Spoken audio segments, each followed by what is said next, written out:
तो welcome to the world of TK lover. दोस्तों, TK lover की आपकी अपनी एक दुनिया में फिर से आपका स्वागत है। तो जैसे कि हमने पहले अध्याय में जो कुछ भी पढ़ा था, तो अब उसी के बाद में हम अपना 8वां अध्याय शुरू करने जा रहे हैं। पहले वाले अध्याय में हमने पुलोमा भृगु के बीच की जो वार्तालाप थी, जो कथा थी, वो हमने पढ़ी थी। अब हम उसी भृगु वंश के आगे के वीरों की एवं ब्राह्मणों की कथा पढ़ने जा रहे हैं। इसी अष्टाध्याय से हमें ब्रह्मद्वारा का जन्म, रुरु के साथ उसका वागदान तथा विवाह के पहले से ही सांप काटने से ब्रह्मद्वारा की मृत्यु। ये बिल्कुल रुरु ब्रह्मद्वारा की प्रेमिका थी। तो इसमें हमें एक कहीं ना कहीं बहुत ही सुंदर लव स्टोरी देखने को मिलेगी। तो अब हम शुरुआत करते हैं इसी के साथ। उम्मीद करता हूँ कि आप प्रेम का असली मतलब समझ पाएंगे और इस कहानी को अच्छी तरह से समझ पाएंगे। अब हम शुरू करने जा रहे हैं। उग्र श्रवादी कहते हैं, ब्राह्मण भृगुपुत्र चैवन अपनी पत्नी सुकन्या के गर्भ से एक पुत्र का जन्म हुआ, जिसका नाम प्रमिति था। महात्मा प्रमिति बड़े तेजस्वी थे। फिर प्रमिति ने गताची अप्सरा से रुरु नामक पुत्र उत्पन्न किया तथा रुरु के द्वारा परमद्वार के गर्भ से सुनुक का जन्म हुआ। महाभाग सौनक जी, आप सुनक के ही पुत्र होने के कारण सौनक कहलाते हैं। सुनक मान सत्व गुण से संपन्न और संपूर्ण भृगु वंश का आनंद बढ़ाने वाले थे। वे जन्म लेते ही तीव्र तपस्या में संलग्न हो गए। इससे उनका अविचल यश सब और फैल गया। ब्राह्मण, मैं तेजस्वी रुरु के संपूर्ण चरित्र का विस्तार पूर्वक वर्णन करूंगा, वह सब का सब आप सुनिए। पूर्व काल में स्थूलकेश नाम से विख्यात एक तप और विद्या से संपन्न महर्षि थे। किसके नाम से? स्थूलकेश नाम से, जो समस्त प्राणियों के हित में लगे रहते थे।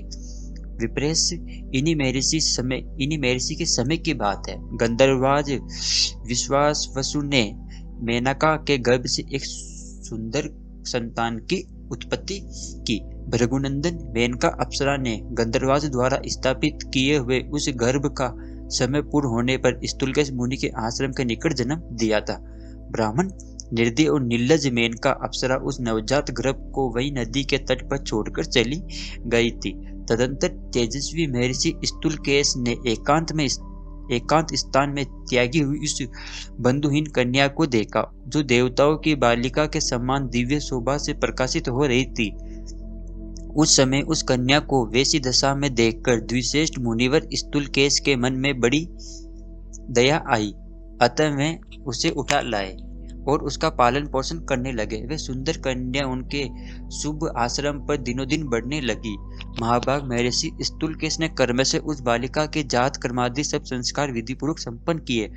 वह बुद्धि, रूप और उत्तम गुणों से सुशोभित और संस्कारी समस्त प्रमादाओं सुंदरी स्त्रियों से शेष जान पड़ती थी। इसलिए महर्षि ने उसका नाम परम द्वारा रख दिया। एक दिन धर्मात्मा रुरु ने महर्षि के आश्रम में उस परमद्वारा को देखा। उसे देखते उनका हृदय तत्काल कामदेव के वशीभूत हो गया तथा उन्हें मित्रों द्वारा अपने पिता भृगुवंशी प्रमिति को अपने अवस्था कहलाई। तदंतर प्रमिति ने यशस्वी स्थूलकेश मुनि से अपने पुत्र के लिए उनकी वह कन्या मांगी। तब पिता ने अपनी कन्या परमद्वारा का रुरु के लिए वाग्दान कर दिया और आगामी उत्तर फाल्गुनी नक्षत्र में विवाह का मुहूर्त निश्चित किया। तदंतर जब विवाह का मुहूर्त निकट आ गया, उस समय वह सुंदरी कन्या सखियों के साथ क्रीड़ा करती हुई वन में घूमने लगी। मार्ग में एक सांप चौड़ी जगह घेरकर तिरछा छोड़ रहा था। परमद्वारा ने उसे नहीं देखा। वह काल से प्रेरित होकर मरना चाहती थी, इसलिए सर्प को पैर से कुचलती हुई आगे निकल गई। उस समय काल धर्म से प्रेरित हुई उस सर्प ने उस असावधान कन्या के अंग में बड़े जोर से अपने विष दांत गड़ा दिए। यहाँ पर काल से प्रेरित होकर मरना चाहती थी, इसका मतलब है कि परम द्वारा एक बहुत बड़े तपस्वी महर्षि के द्वारा पली पोषित हुई थी। तो वह जानबूझकर तो किसी सांप के ऊपर पांव रखने से रही, तो अनजाने में मतलब काल से वशीभूत होकर उसकी मृत्यु का समय खत्म हो गया था। उसकी मृत्यु उसी सांप के डसने से लिखी थी, तो वह उसे नहीं दिखाई दिया। काल से प्रेरित होकर उसने अनजाने में उसके ऊपर पैर रख दिया। उसी समय वो जो सांप था वो भी काल धर्म से प्रेरित हुए। वो भी काल धर्म से मतलब भगवान की आज्ञा से, काल की आज्ञा से उस असावधान कन्या के अंग में बड़े जोर से अपने से भरे दांत गड़ा दिए। उस सर्प के डस लेने पर वह सहसा पृथ्वी पर गिर पड़ी। उसके शरीर का रंग उड़ गया, शोभा नष्ट हो गई, आभूषण इधर उधर बिखर गए और चेतना लुप्त हो गई। उसके बाल खुले हुए थे। वे अपने उन बंधुजनों के हृदय में विषाद उत्पन्न कर रही थी, जो कुछ ही क्षण पहले अत्यंत सुंदरी और दर्शनीय थी। वही प्राण शून्य होने के कारण अब देखने योग्य नहीं रह गई। वह सर्प के विष पीड़ित होकर गाढ़ निद्रा में सोई हुई की भांति भूमि पर पड़ी थी। उसके शरीर का मध्य भाग अत्यंत क्रस्त था। वह उस अचेतनावस्था में भी अत्यंत मनोहारिणी जान पड़ती थी। उसके पिता स्थूलकेश तथा अन्य तपस्वी महात्माओं ने भी आकर उसे देखा। वह कमल की सी कांतावली किशोरी धरती पर चेष्टा रहित पड़ी थी।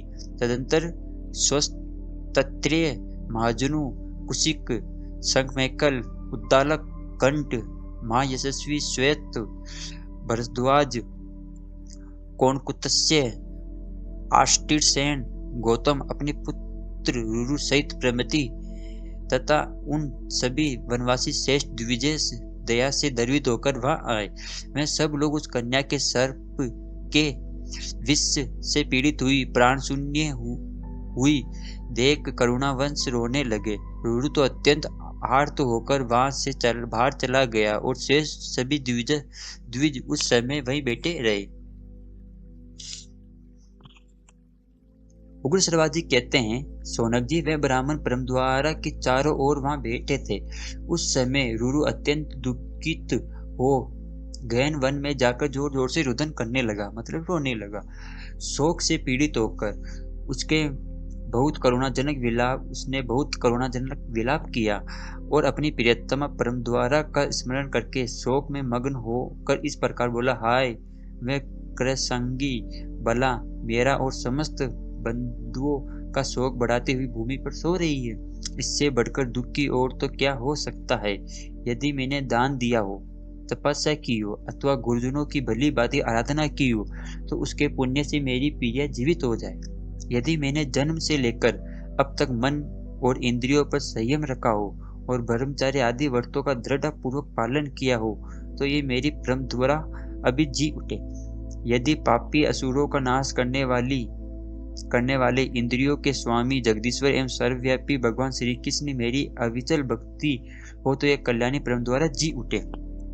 इस प्रकार जब रुरु पत्नी के लिए दुखित हो अत्यंत विलाप कर रहा था, उस समय एक देवदूत उसके पास आया और वन में रुरु से बोला। देवदूत यानी देव का दूत, देवताओं का दूत।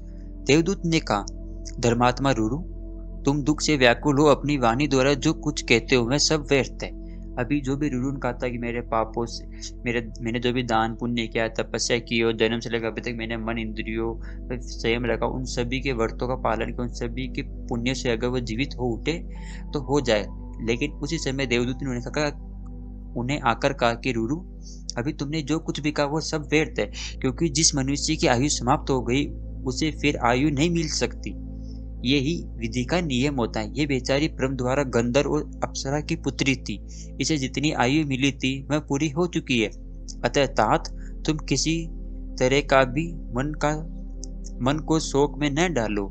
इस विषय में महात्मा देवताओं ने एक उपाय निश्चित किया है। यदि तुम उसे करना चाहो तो मैं इस लोक में परमद्वारा को फिर से पा सकोगे। रुरु बोला, आकाशचारी देवताओं ने कौन सा उपाय निश्चित किया है, उसे ठीक ठीक बताओ। उसे सुनकर मैं अवश्य वैसा ही करूंगा। तुम मुझे इस दुख से बचाओ। देवदूत ने कहा, भृगु नंदन रुरु, तुम उस कन्या के लिए अपनी आधी आयु दे दो। ऐसा करने से तुम्हारी भार्या परमद्वारा जीवित हो उठेगी। रुरु बोला, देवश्रेष्ठ, मैं उस कन्या को अपनी आधी आयु देता हूँ। मेरी प्रिया अपने श्रृंगार, सुंदर रूप और आभूषणों के साथ जीवित हो उठे। उग्र श्रवाजी कहते हैं, तब गंधर्वराज विश्वासु, मतलब उस कन्या के परमद्वारा के पिता और देवदूत दोनों सत्पुरुषों ने धर्मराज के पास जाकर कहा, धर्मराज, रुरु की भार्या कल्याणी परमद्वारा मर चुकी है। यदि आप मान ले तो वह रुरु की आधी आयु से जीवित हो जाए।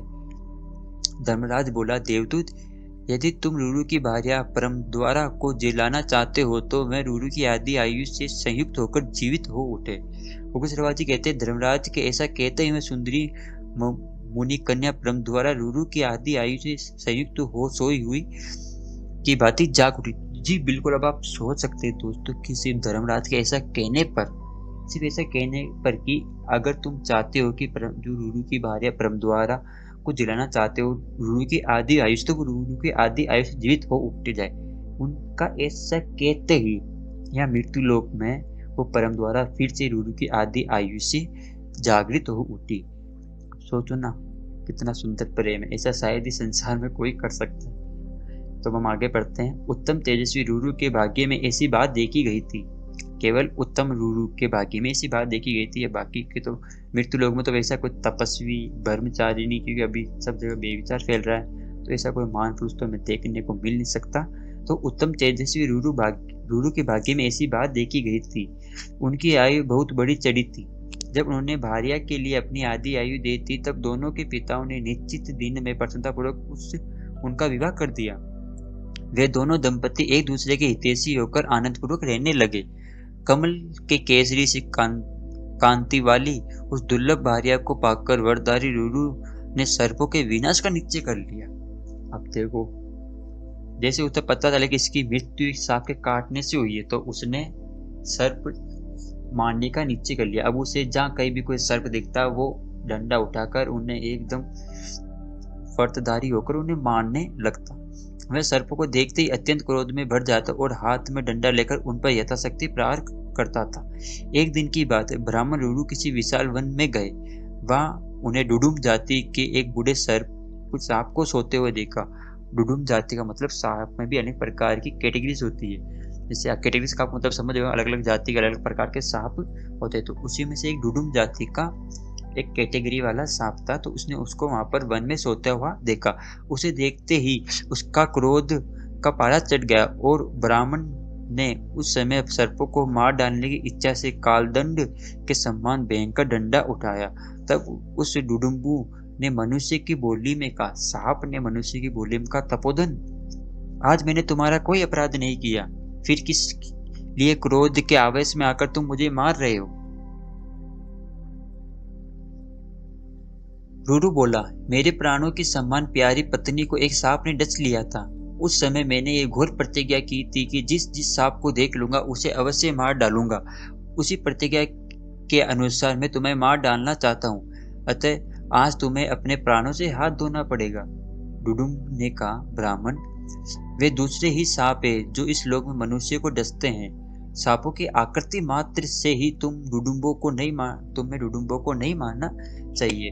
रूरू के दर्शन शस्त्रपाद ऋषि की सर्प योनि से मुक्ति। इस ऋषि को एक बहुत पहले समय किसी ने श्राप दिया था, उसकी कहानी जस्ट हमें आगे सुनने को मिलेगी क्यों श्राप दिया था। तो उसी श्राप के कारण ये सर्प योनि में पड़े थे। और रूरू के बिल्कुल ही रूरू एक बहुत बड़ा तेजस्वी ब्राह्मण है, इसी के दर्शन से ये अपनी श्राप योनि से मुक्त हो पाया। इसका प्रसंग हमें आगे सुनने को मिलता है। आओ आश्चर्य है, बेचारे डुडुम अनर्थ भोगने में सब सांपों के साथ एक है, परंतु उनका स्वभाव दूसरे सर्पों से भिन्न है, तथा दुख भोगने में तो वे सब सांपों के साथ एक ही है, किंतु सुख सबका अलग अलग है। तुम धर्म में अज्ञ हो, अतः तुम्हें डुडुम्बों की हिंसा नहीं करनी चाहिए। मुकुशरवाजी कहते हैं, डुडुम सर्प का यह वचन सुनकर रूरू ने उसे कोई भयभीत ऋषि समझा, अतः उसका वध नहीं किया।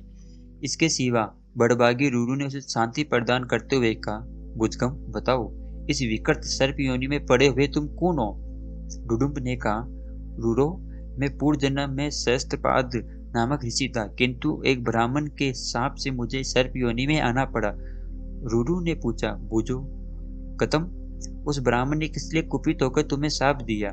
तुम्हारे यह शरीर अब कितने समय तक रहेगा? डुडुम्ब ने कहा, तातपूर्व काल में खगम नाम से प्रसिद्ध एक ब्राह्मण मेरा मित्र था। वह ब्राह्मण तपोबल से संपन्न होकर बहुत ही कठोर वचन बोला करता था। एक दिन वह अग्निहोत्र में लगा था। मैंने खिलवाड़ में तिनकों का एक सांप बनाकर उसे डरा दिया। वह भय के मारे मूर्छित हो गया, बेहोश हो गया। फिर होश में आने पर वह सत्यवादी एवं कठोरवर्ती तपस्वी मुझे क्रोध से दग्ध सा करता हुआ बोला, अरे, तूने मुझे डराने के लिए जैसा अल्प शक्ति वाला सर्प बनाया था, मेरे साप वश ऐसा ही अल्प शक्ति संपन्न सर्प तुझे भी होना पड़ेगा। तपोधन, मैंने उसकी तपस्या का मैं उसकी तपस्या का बल जानता था, अतः मेरा हृदय अत्यंत उद्विग्न हो उठा और बड़े वेग से उसके चरणों में प्रणाम करके हाथ जोड़े सामने खड़ा हो उस तपोधन से बोला, सके मेरे प्रयास के लिए सहसा ये कार्य कर डाला है, मतलब हंसने के लिए। ब्राह्मण, इसलिए मुझे क्षमा करो और अपना ये साप लौटा लो। मुझे अत्यंत घबराया हुआ देखकर संभ्रम में पड़े हुए उस तपस्वी ने बार बार गर्म सांस खींचते हुए कहा, मेरी कही हुई बात तो किसी प्रकार झूठी नहीं हो सकती। निष्पाप तपोधन, इस समय मैं तुम्हें जो कहता हूँ उसे सुनो और सुनकर अपने हृदय में धारण करो। भविष्य में महर्षि प्रमिति के पवित्र पुत्र रुरु उत्पन्न होंगे। उनका दर्शन करके ही तुम्हें शीघ्र ही इस सांप से छुटकारा मिल जाएगा। जान पड़ता है तुम वही रुरु नाम से विख्यात महर्षि प्रमिति के पुत्र हो। अब मैं अपना स्वरूप धारण करके तुम्हारे हित की बात बताऊंगा। इतना कहकर महायशस्वी विप्रवर शस्त्रपाद ने डुडुम का रूप त्याग कर पुनः अपने प्रकाशमान स्वरूप को प्राप्त कर लिया। फिर अनुपम ओज वाले रुरु से ये बात कही, समस्त प्राणियों में श्रेष्ठ ब्राह्मण, अहिंसा सबसे उत्तम धर्म है, अतः ब्राह्मण को समस्त प्राणियों में से किसी की कभी और कहीं भी हिंसा नहीं करनी चाहिए। ब्राह्मण इस लोक में सदा सौम्य स्वभाव का ही होता है। ब्राह्मण इस लोक में सदा सौम्य स्वभाव का ही होता है, ऐसी श्रुति का उत्तम वचन है। श्रुति वह वेदांगों का विद्वान और समस्त प्राणियों को उपदेश देने वाला होता है। अहिंसा, सत्य भाषण, क्षमा और वेदों का स्वाध्याय नीचे ही ये ब्राह्मण के उत्तम धर्म है। क्षत्रिय का जो धर्म है वह तुम्हारे लिए अभिष्ट नहीं है। रुरु, दंड धारण, उग्रता एवं प्रजापालन ये सब क्षत्रिय के कर्म है। मेरी बात सुनो। पहले राजा जन्मेजय के यज्ञ में सर्पों की बड़ी हिंसा हुई। द्विश्रेष्ठ फिर उसी सर्पशस्त्र तपस्या के बल वीर से संपन्न वेदांगों के परंपरागत विद्वान वीरपर आस्तिक नामक ब्राह्मण के द्वारा भयभीत सर्पों की प्राण रक्षा हुई। रुरु ने पूछा, द्विश्रेष्ठ राजा जन्मेजय ने सर्पों की हिंसा कैसे की, अथवा उन्होंने किस लिए यज्ञ में सर्पों की हिंसा करवाई? वीरपर, परम बुद्धिमान महात्मा आस्तिक ने किस लिए सर्पों का उस यज्ञ से बचाया था, ये सब मैं पूर्ण रूप से सुनना चाहता हूँ। ऋषि ने कहा, रुरु, तुम कथावाचक ब्राह्मण के मुख से आस्तिक का महान चरित्र सुनोगे। ऐसा कहकर शस्त्रपाद मुनि अंतर्ध्यान हो गए। उग्र श्रवाजी कहते, तदंतर रुरु में अदृश्य हुए मुनि की खोज में उस वन के भीतर सब ओर दौड़ता रहा, अतः अंत में थक कर पृथ्वी पर गिर पड़ा। गिर पड़ने पर उसे भारी मूर्छा ने दबा लिया। उसकी चेतना नष्ट सी हो गई। महर्षि के यथार्थ वचन का बार बार चिंतन होने के कारण करते हुए होश में आने पर रुरु घर लौट आया। उस समय उसने पिता से वह सब बातें कह सुनाई और पिता से भी उस आस्तिक का उपख्यान पूछा। रुरु के पूछने पर पिता ने सब कुछ बता दिया।